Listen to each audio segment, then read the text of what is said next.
Hello বন্ধুরা, কেমন আছো তোমরা সবাই? আমি তোমাদের সবার প্রিয় কেয়া আপু, তোমাদের জন্য নিয়ে এলাম একটা নতুন গল্প। আজকের গল্পটা শুনলে তোমাদের 100% হাত নাড়াতে হবে। প্রতিদিন নিয়মিত ঘোপাগপির গল্প পাওয়ার জন্য আর আমার সাথে কথা বলতে চাইলে আমার চ্যানেলটি সাবস্ক্রাইব করে নোটিফিকেশন বেলটি অল করে রাখুন। তো গল্পটি শুরু করা যাক। আমার বাবা আমার দাদা দাদির পছন্দে আমার মাকে বিয়ের পূর্বে আরও একটি বিয়ে করেছিলেন। সেই সূত্রে আমার একটা শব্দবন্ধ ছিল, নাম বৈশাখী। আমার সব বোনটি থাকত আমাদের বাসা থেকে 2.5 কিলোমিটার দূরে।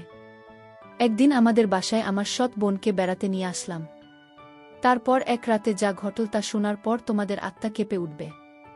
তো বন্ধুরা, ভিডিও না টেনে শেষ পর্যন্ত দেখতে থাকুন। ছোট থেকে বড় হয়েছি, আজ পর্যন্ত আমি কোনোদিন বাবাকে মায়ের গায়ের উপর হাত তুলতে দেখিনি। আজ হাত তুললেন। আমার মাকে বাবা আজ মারলেন। কিন্তু মায়ের চোখে পানি নেই। রাগে দাঁতের উপর দাঁত চেপে কিডনি করছেন। বাবার চোখ দিয়ে টলমল করে পানি পড়ছে। বাবা ভেজা গলায় বললেন, উঠতে বসতে যে ববিতার খোঁটা দাও সে আজ মরে গেছে। এবার খুশি তো? এখন থেকে অন্তত আমাকে রেহাই দাও। ববিতা নামটা আমি আজ প্রথম শুনিনি। আগেও বহুবার মায়ের মুখে শুনেছি। মা বাবার সাথে একটু রেগে গেলেই ববিতার নাম ওঠে। আমি বারবার জানতে চেয়েছিলাম মায়ের কাছ থেকেই ববিতা মা মুখে ভেঙচি আকৃতি এনে ভাষাকে বিকৃতি করে বলেছিল তোর বাপের প্রেমিক লাগে। আমাকে বিয়ে করার আগে ববিতার লগে তোর বাপের সংসার ছিল। বাবা মাথা নিচু করে সেদিন আমার সামনে থেকে চলে গিয়েছিল। বোঝাই যাচ্ছে নিজের ছেলের সামনে তিনি বেশ অপমানিত হয়েছেন। বাবার জন্য আমার বড় মায়া লাগে। মায়ের এই গালি প্রতিবাদ বাবা কোনোদিন করেননি, কিন্তু আজ প্রতিবাদ করেছেন। প্রতিবাদের ভাষা ছিল সজোরে একটি কাপড়। অতীতের এত বছরের রাগ বাবা একটি থাবড়ে কমাতে পেরেছেন। তো আমি দুপুরের খাবার খেতে বসেছি, মা তরকারি দিচ্ছিলেন। বাবা এলেন হঠাৎ ঘরে। তখনই মায়ের হুঙ্কার। আমার ঘুমে রেখে কাউকে কিছু না করিয়া কার কাছে গিয়েছিলাম। খোয়া গেলে কি হইতো, না করতাম কি আমি? এত বছরেও না কইরা ফিরতে পারছি। বাবা এগিয়ে এলেন। থাপ্পড় দিয়ে ববিতার মৃত্যু সংবাদ প্রকাশ করলেন। এমতাবস্থায় আমার গলা দিয়ে আর ভাত নামে না। বাবা ঘর থেকে চলে গেলেন। মায়ের দিকে তাকিয়ে বুঝলাম মৃত্যু সংবাদ শুনে রাগ একটু কমেছে। আমি খাবার রেখে মোটরে হাত ধরে ফেলেছি। মনটা কেমন খারাপ লাগছে। বাবা যে আজ দোকানে যাবেন না বোঝাই যাচ্ছে, তার চেয়ে ভালো আমি দোকানে গিয়ে বসি। কাস্টমারকে চাল দিতে দিতে মনটাকে অন্যদিকে ঘুরিয়ে রাখা যাবে। রাত তখন 12:30 হবে। আমি বই পড়ছিলাম। অনেক সুন্দর একটা গল্পের বই পড়ছিলাম। গল্প পড়তে পড়তে আমার তন্দ্রা কাটিয়ে দিল। দরজায় ঠকঠক। দরজার ও পাশ থেকে বাবার গলার শব্দ। মিজান, ঘুমিয়ে পড়েছিস? আমি কোনো জবাব না দিয়ে দরজা খুলে দিলাম। বাবা ঘরে ঢুকে আমার বিছানায় বসতে বসতে বললেন, ঘুম আসেনি এখনো, তোর সাথে গল্প করতে এলাম। বাপ বেটার গল্প অন্য কারো শুনতে হয় না, তাই এখন এলাম। তো সমস্যা হবে না তো? আমি মুচকি হেসে বললাম, না বাবা, আমার আরও ভালো লাগছে যে তুমি এসেছ। আজ এই ঘরে ঘুমাও। মায়ের ব্যবহারে মন খারাপ করে থেকো না। বাপা তুলে আয়েশ করে বসলেন। ইশারায় আমাকে চেয়ার টেনে কাছে যেতে ইঙ্গিত করলেন। আমি লোহার চেয়ার নিয়ে বাবার মুখোমুখি বসলাম। বাবা আমার দিকে কিছুক্ষণ তাকিয়ে রইলেন। তারপর দেয়ালের দিকে তাকিয়ে বললেন, তোর অনেক কিছু জেনে রাখা দরকার। আমি তোকে জানাতে চাই। আগেও জানতে চেয়েছি, সাহস হয়নি। ভেবেছি তোর মা যেমন অকথ্য ভাষায় কথা বলে হয়তো জানা হয়ে যাবে। কিন্তু তুই জানিস না কিছুই। শুধু একটি নাম জানিস, ববিতা। তুই এই নামটি তোর মায়ের মুখে শুনেছিস। যতবার শুনেছিস আমি লজ্জা পেয়েছি, বলতে পারিনি কিছু। আজ বলবো। আমি গভীর মনোযোগ দিয়ে বাবার গল্প শুনছি। যে নাম নিয়ে মায়ের অকথ্য ভাষা, বাবার লজ্জা পাওয়া। অজানাকে জানতে অবশ্যই মনোযোগী হওয়া প্রয়োজন। বাবা একনাগারে গল্প বলছেন। লুকায়িত এক গল্প। তোর মায়ের মুখে ববিতা নাম শুনে হয়তো ভেবেছি আমার অন্য কারো সাথে কোনো সম্পর্ক আছে। সত্য হলো ববিতার সঙ্গে আমার কোনো সম্পর্ক নেই। ববিতা আমার বিয়ে করা প্রথম স্ত্রী ছিল। তোর দাদা দাদি পছন্দ করে বিয়ে করেছেন। তোর দাদার বাড়ির কাছেই। আমরা যে এত বছর ধরে তোর দাদা দাদিকে রেখে শহরে থাকি তার একটি কারণ এই ববিতা। তোকে নিয়ে যে প্রতিবার তোর দাদার বাড়ি যেতাম আমি তোর সাথে সাথে থাকতাম। যেন আমাদের গ্রামের কারো কাছ থেকে এ বিষয়ে কিছু শুনতে না হয়। তোর খারাপ লাগতে পারে শুনলে। তোর দাদা দাদি মারা যাওয়ার পর গ্রামে খুব তেমন একটা যায় না। তোর মা সব জানে। তবু তোকে বলেনি যে আমি আগেও একটি বিয়ে করেছিলাম। আমার আর ববিতার একটি সন্তানও আছে। নাম বৈশাখী। তোর সৎ বোন বৈশাখীর নামটাও বাংলার 12 মাসের একটা নাম। তোর মা আমার দ্বিতীয় স্ত্রী। সে যাই হোক, ববিতার সাথে বৈবাহিক সম্পর্ক শেষ হওয়ার পর সে পরবর্তীতে আবার বিয়ে করে এক মাদ্রাসার হুজুরকে। তোর দাদার বাড়ি থেকে কয়েকটা গ্রামও পারে। 9 বছর সংসার করলেও আর কোনো সন্তানাদি হয়নি। হুজুর মারা গেলেন হঠাৎ করে। আমি সব খোঁজই রাখতাম। রাখার কারণ বৈশাখী আমার মেয়ে। আমি তাকে আমার কাছে রাখতে পারিনি। পুজোর মারা যাওয়ার পর সেই সংসারে টানাটানি অবস্থা। আল্লাহ আমাকে যথেষ্ট দিয়েছেন, কয়েকটা সংসার চালানোর তৌফিক দিয়েছেন। আমি প্রতি মাসেই যাই সেই এলাকায়। কাউকে দিয়ে খবর পাঠালেন বৈশাখী আসে। বাবা বলে এসে জড়িয়ে ধরে। কত বায়না তার। আমি আসার সময় পুরো মাসের খরচ দিয়ে আসি বৈশাখীর হাতে। তোর মা এসব জানে। আমি গোপন করি না তোর মায়ের কাছে। আমি বৈশাখীর জন্মদাতা। সে আমার কাছে মেয়ে হিসেবে পাও না। আমি তাদের বলি, আমি বৈশাখীর মায়ের সাথে দেখা করি না। দেখা করাটা বেমানান। লোকে মন্দ বলবে। তাই লোক মারফত বৈশাখীকে ডেকে আনে। আর এখন তো সরকারি কলেজে অনার্স শেষ করবে এই বছর। এখন তো কলেজে গেলেই মেয়ের সাথে দেখা করতে পারি। কিন্তু ওই যে আমি তোর মায়ের কাছে কোনো কিছু লুকাই না। তোর মা মনে করে আমি হয়তো বৈশাখীর মায়ের সাথে দেখা করি। এজন্যই রাগের মাথায় বেশ কিছু কথা শোনায়। এতে আমার খারাপ লাগে না। শুনতে শুনতে অভ্যেস হয়ে গেছে। কিন্তু তুই? বাবা 1 মিনিট। আমি বাবাকে থামিয়ে প্রশ্ন করলাম, এতবড় জীবন ঘটিত বিষয়টা মায়ের কাছে লুকিয়ে রাখো না। তাহলে আমি শুনলে কি সমস্যা বাবা? বাবা উত্তরে বললেন, আসলে আমি চেয়েছিলাম তুই বড় হলে সব বলবো। তোর মানসিক বেড়ে ওঠাতে মস্তিষ্কে কোনো প্রভাব পড়ুক সেটা চাইতাম না। কিন্তু ভুলে গিয়েছিলাম যথেষ্ট বড় হয়েছিস। ম্যাট্রিক পরীক্ষা দিয়ে আর পড়ে না।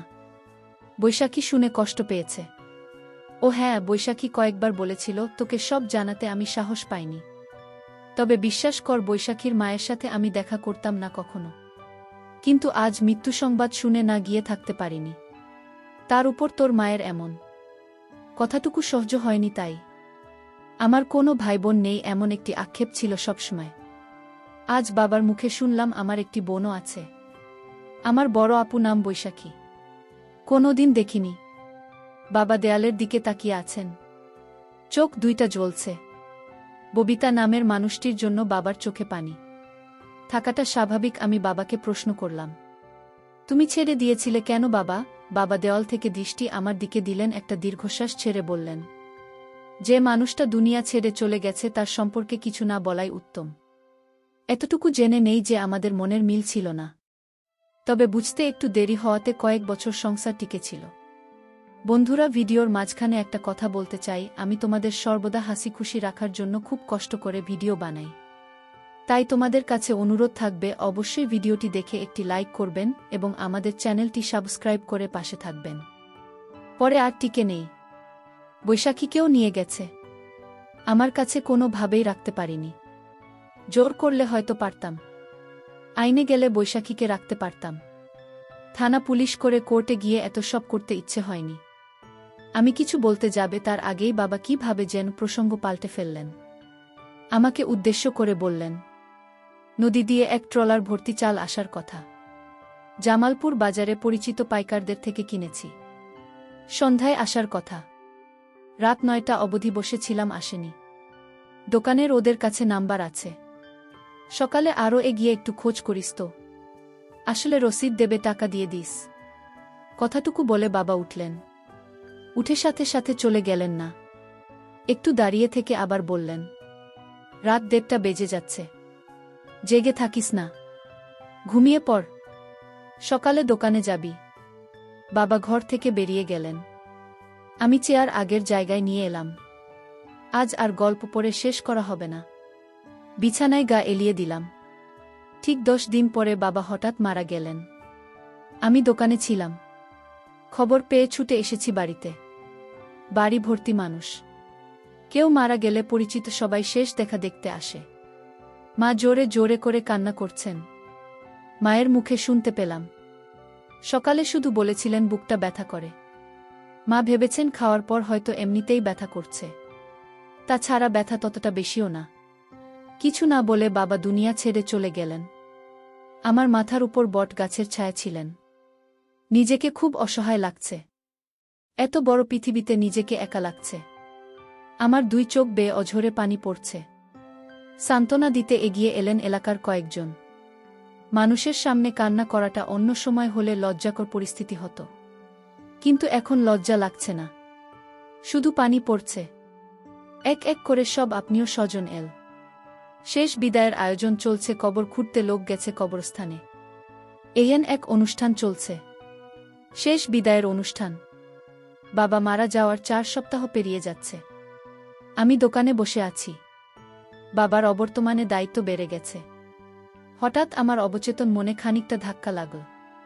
বৈশাখী আমার একটা মাত্র বোন। বাবা মরলে তাকে তো খবর দেওয়া হয়নি। আমার কাছে তো ফোন নাম্বারও নেই। বাড়িও চিনি না, কোনো গ্রামে থাকে। বাবাকে শেষ দেখা হয়নি তার। এটা তো তার প্রতি মস্ত বড় অন্যায় হয়েছে। মায়ের কাছে কি আপনাদের বাড়ির ঠিকানা আছে? না, আমাকে কিছু বলা যাবে না। দাদার বাড়ির কেউ কি জানে? ভাবতে ভাবতে হঠাৎ মনে পড়ল। বাবা বলেছিলেন বৈশাখী আপু ঢাকা সরকারি কলেজ থেকে এবার মাস্টার্স শেষ করবেন। আমি বসা থেকে উঠে দাঁড়ালাম। একটা মস্তবড় ভুল হয়ে গেল। আপুকে বাবার মৃত্যু সংবাদ জানানো দরকার ছিল। ঢাকা সরকারি কলেজের উত্তর দিকে মাস্টার্স ভবন। আমার পরিচিত কেউ নেই এখানে। মাস্টার্স ভবনের সামনে অনেকে আছে। আমি এগিয়ে গেলাম। সবাই বয়সে আমার বউ। একসাথে 5-6 জন কথা বলছে দাঁড়িয়ে। আমি গিয়ে সালাম দিলাম। জানতে চাইলাম মাস্টার্স শেষ বর্ষের বৈশাখী নামে কাউকে চেনেন কিনা। সাথে সাথে একজন ডান দিকে তাকিয়ে একটু মাথা উঁচিয়ে বলল, এই বৈশাখী, তোকে কেউ খুঁজতে আসছে। আমার চোখ যেন অপেক্ষা সইছে না। কেউ একজন এগিয়ে আসছে। আমার কয়েক বছরের বড় হতে পারে। দেখতে খুবই সুন্দর। ইচ্ছে করছে এখনই চিৎকার করে বলি, আমি তোমার একমাত্র ভাই মিজান। কিন্তু বলতে পারিনি। আমার গলার স্বর কি ভেজা বুঝতে পারছি না। সে বলল, আমাকে খুঁজছ? কে তুমি? আমি বললাম, আপনার কথায় কি বল ভেবে পাচ্ছি না। আসলে কি আমি পরিচয় শুরুটা কিভাবে করব? মুখ ফুটে বললাম, আপু, আপনার সাথে কিছু কথা আছে, খুব জরুরি। একটু এদিকে আসবেন। মাস্টার্স ভবনের সামনে দুর্বা ঘাসের শীতল পাটির মতো বিছানা পাতা। আমি আপুকে নিয়ে একটু আড়ালে গেলাম। আপুর কৌতূহলী চোখ। হঠাৎ বললাম, আমি সরিষাবাড়ি থেকে এসেছি। আমার নাম মিজান। কথাটুকু বলে আপুর দিকে তাকালাম। আপনি বাক? চোখের পলক পড়ছে না। চোখ দুখানা বেজে উঠল আমার সামনে। আর একটু এগিয়ে এসে আপু বলল, তোমাকে দেখার ইচ্ছে ছোটবেলা থেকে। আমার একটা ভাই আছে, আর তাকে আমি কখনো দেখিনি। এই কষ্টটা আমার অনেক বছরের। কত বড় হয়ে গেছো তুমি? আমার দৃষ্টি নিচের দিকে, ইচ্ছে করছে নিজের চোখের সাথে যুদ্ধ ঘোষণা করি। আমার চোখ থেকে এখন যেন কোনো পানি না পড়ে। আমি হাজারো চেষ্টা করে যাচ্ছি আটকাতে। আর পারলাম কই। এরই মধ্যে আপু আবার বলল, বাবা মারা যাওয়ার দিন গিয়েছিলাম তোমাদের বাড়িতে। দোকান থেকে সোহেল নামের কেউ একজন ফোন করেছিল। তোমাদের বাড়ির ঠিকানা নিয়ে গিয়েছিলাম। আধা ঘন্টার মতো ছিলাম। সবাই কান্না করছে। মানুষের ভিড়ে আমিও বাবার মুখখানি শেষবারের মতো দেখে নিয়েছি। দেখে কান্নাও করেছি। কিন্তু কেউ জানে না আমি কে। তোমাকে খুঁজেছি। জিজ্ঞেস করিনি কারো কাছে। কে কবর খুঁড়তে গেল, কে বাজারে গেল। এসব বলার সময় শুনলাম তোমার নাম। কেউ একজন বলছে মিজান কাপড় কিনতে গেছে। আমি আর সেখানে থাকিনি, চলে এসেছি। মাথা তুলে তাকাতে খুব ইচ্ছে করছে, কিন্তু চোখের পানি লুকাতে পারব না। আপু আমার চোখের পানি মুছে দিচ্ছেন। বড় বোনের বুঝি এত মমতা থাকে, এত দাম থাকে। আপু আমার চোখের পানি মুছে দিয়ে বললেন, তুমি ছোট হলেও এখন তোমার দায়িত্ব অনেক। মায়ের দিকে খেয়াল রেখো। আমি দোকান থেকে আসার সময় 25,000 টাকা নিয়ে এসেছি পকেটে ভরে।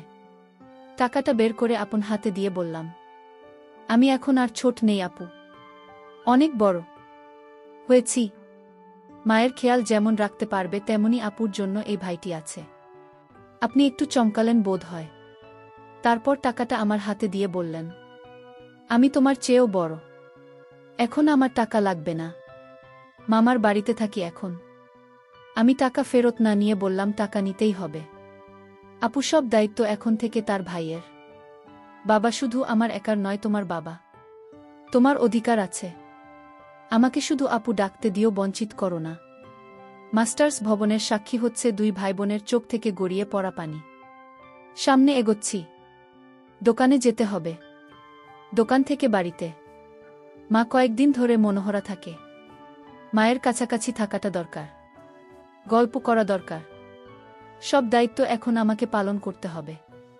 রিকশায় উঠে কিছু দূর এসে পেছন ফিরে দেখি আপু তখনও আমার চলে আসা দাঁড়িয়ে দেখছে। যেন ভাইকে বিদায় দিতে মন যাচ্ছে না। তার কিছুদিন পর আমি আপনাকে বললাম, আপু তোমাকে আমাদের বাড়িতে নিয়ে যেতে আসলাম। কিছুদিনের জন্য আমাদের বাড়িতে চলো, একটু ঘুরে ফিরে আসো। ভালো লাগবে তোমার। আপু বল, আমি তোমাদের বাড়িতে গেলে তোমার মা অর্থাৎ আমার সৎ মা আমাকে দেখে সহ্য করতে পারবে না। আমি বললাম, আরে না আপু, কিছু হবে না। তুমি এসব কথা বাদ দিয়ে চলো আমার সাথে। আমিও ভাইয়ের কথায় মায়ের টানে আমি চলে গেলাম তাদের বাসায়। আমাকে আমার সৎমা দেখে মুখটা কেমন যেন আধার করে ফেল। আমি এতে কিছু মনে করলাম না। এটা আমি স্বাভাবিকভাবেই নিলাম ব্যাপারটা। বাবা মারা যাওয়ায় মায়ের কষ্টটা অনেক বেড়ে গেল। আপু, আমি তোমাকে এখন থেকে কষ্ট করতে দেব না। যা প্রয়োজন তুমি আমার কাছে চাইবে আমি দিব। কারণ আমার একটা মমতাময়ী বোন আছে। আমি তো জানতাম না। আমার বাবার মৃত্যুর কিছুদিন আগে আমার কাছে বলেছে তোমার কথা। তাই আমি জানতে পারলাম যে আমার একটা বোন আছে। আজ আমি অনেক খুশি এমন একটা বোন পেয়ে।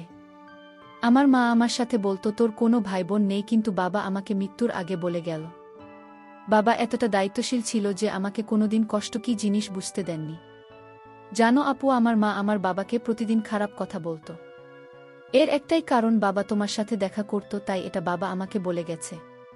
বাবা কোনোদিন মায়ের কথায় রাগ করেনি।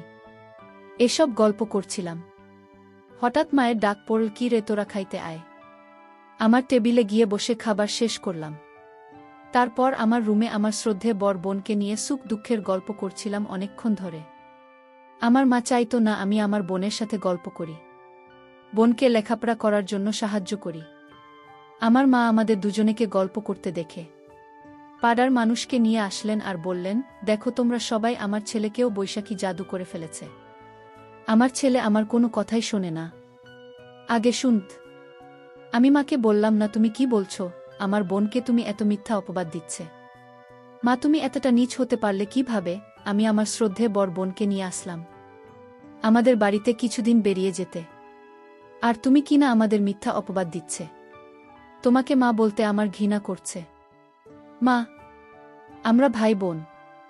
আমরা রুমে বসে বাবা আর তোমার জীবন কাহিনী নিয়ে আলোচনা করছিলাম, আর তুমি কিনা গ্রামের মানুষকে বলছো আমার বোনের সাথে।